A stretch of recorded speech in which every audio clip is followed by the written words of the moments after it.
Recebendo o deputado Robson Leite, do PT, e o presidente do Sindicato dos Professores do município do Rio de Janeiro, Vanderlei Quedo.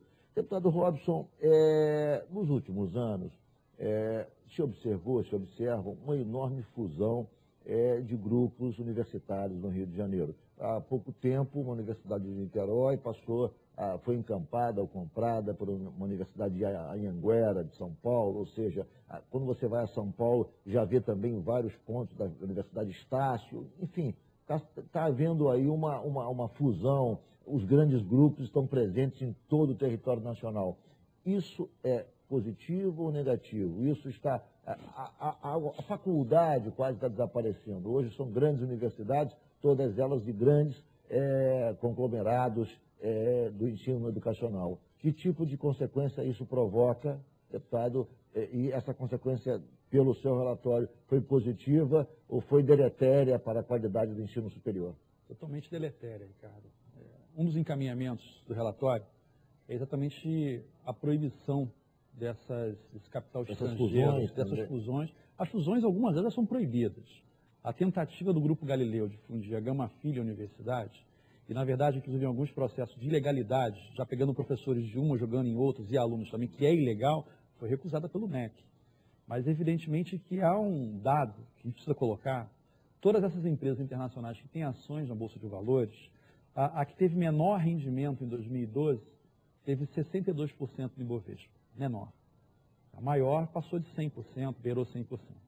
E você observa que, por outro lado, você tem a situação dentro das universidades, não pagamento de salário, crise, aumentos abusivos de mensalidades que a gente aponta no relatório.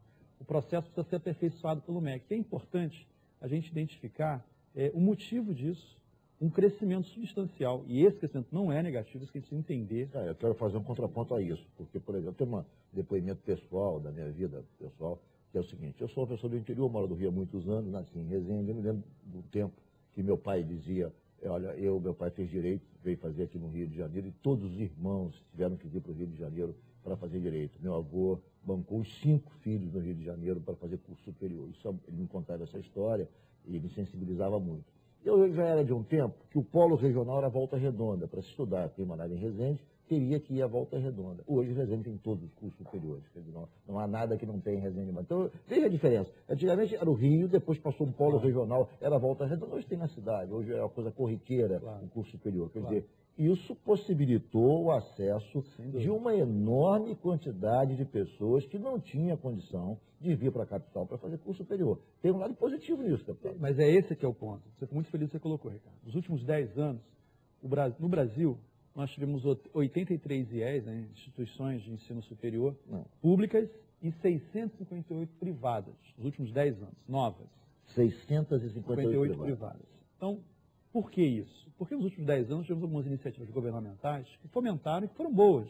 O ProUni é uma delas, né? O FIES é outra, que possibilitou que alunos de baixa renda, pobres, filhos de trabalhador, tivessem acesso ao ensino superior. Isso é claro que é positivo. Qual é o problema da questão? O problema é que o MEC não acompanhou no processo de fiscalização essas expansões. Ou seja, a expansão é saudável, mas ela está se dando de maneira atropelada, sem fiscalização, o Ministério da Educação, sem acompanhamento. O Ministério da Educação tem 2 graves problemas. Primeiro, o processo atual ele é falho. E mesmo o processo sendo falho, ele não é cumprido. Você tem universidades privadas, é o caso específico da Gama Filho, com a sua avaliação baixa, não deveria ser renovada como universidade, e o foi, e a gente precisa saber do Ministério da Educação por que o foi, quando todos os documentos baixa e conseguiu a sua renovação, a sua concessão como universidade, mantendo-se, né? E o processo em si é falho. Por que ele é falho? Porque ele leva em consideração a excelência acadêmica, né? Ou seja, a quantidade de doutores e mestres que você tem, se o campus está em condições, a nota dos alunos na prova. Tem universidades, tem universidades, inclusive, que se preparam para as provas. A grande maioria faz isso. A nota é importante. Sem dúvida. Mas o que está faltando... a qualidade do ensino. E mas eu não questiono esses critérios. Eu questiono a ausência de outros. Sim. Por exemplo, é inadmissível que o Ministério da Educação renove a Gama Filho, renove qualquer universidade, da Cândido Mendes, e o Ministério do Trabalho sistematicamente vem autuando essas mesmas universidades por não cumprimento de obrigações trabalhistas. Você não tem uma fiscalização da saúde financeira das universidades, algumas delas em situação de insolvência, Uma outra recomendação que nós damos aqui no relatório, é importante falar isso, o MEC tem que intervir imediatamente na Gama Filho e na universidade. Por que essa intervenção? Quer dizer, quais são os pontos que, na sua opinião, no seu julgamento, são intoleráveis e são, digamos, que recomendam, que exigem uma intervenção imediata? Quais seriam as grandes aberrações praticadas hoje nas duas universidades citadas pelo senhor? Primeiro, na Gama Filho e na universidade. Na universidade. São tantos que eu tenho medo de consumir o tempo todo do programa. Mas vamos resumir isso. Claro, não, com certeza. Primeiro é o seguinte, o MEC renovou a Gama Filho, a mantença da Gama Filho, quando não era para ter feito. E não foi de hoje, não é com a CPI ou com a ação civil pública que eu protocolei, juntamente com o deputado Paulo Ramos, pedindo essa intervenção, que eles descobriram isso. O Sindicato de Professores já fez essa denúncia há algum tempo, há mais de 2 anos, se eu salvo engano aqui. E agora que eles iniciaram um processo que pode levar à intervenção, caçando a autonomia dessas universidades. Então, não é de agora. O processo, evidentemente, a ausência da fiscalização do MEC permitiu que a Gama Filho chegasse onde chegou.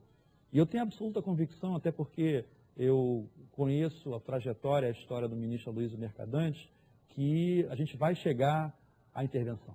Eu tenho absoluta convicção, não é apenas uma identidade partidária, não, mas o ministro tem uma história, tem uma trajetória, e não vai permitir que esse tipo de situação permaneça. Várias resoluções do MEC foram feridas pela Gama Filho e pela universidade. Fusão, troca de professores e de alunos de uma faculdade para outra, sem autorização do MEC, fazendo a revelia do MEC, inclusive, ou seja, você faz a fiscalização e não descobre esse tipo de coisa. Né?